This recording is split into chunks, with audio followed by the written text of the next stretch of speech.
पवित्र शास्त्रात 8 आध्यात्मिक जीवनाच्या पायऱ्या सांगितल्या आहेत, ज्याद्वारे आपण आध्यात्मिक डोंगर चढू शकतो आणि स्वर्गाचा आनंद पृथ्वीवर घेऊ शकतो.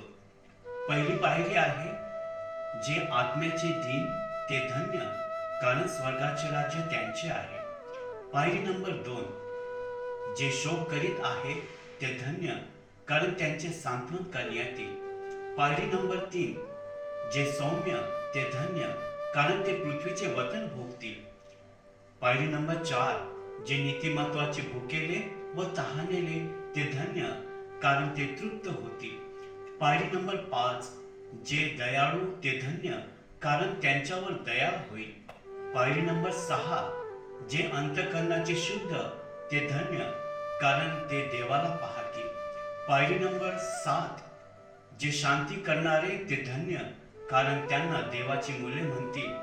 पायरी नंबर 8, नीतिमत्वाकरिता ज्यांचा छळ झाला आहे ते धन्य, कारण स्वर्गाचे राज्य त्यांचे आहे. जर तुम्हाला ह्या पायऱ्या मिळाल्या असतील तर तुम्ही इतरांच्या सोबत त्या सामायिक करा आणि ह्याकरिता देवबाप तुम्हाला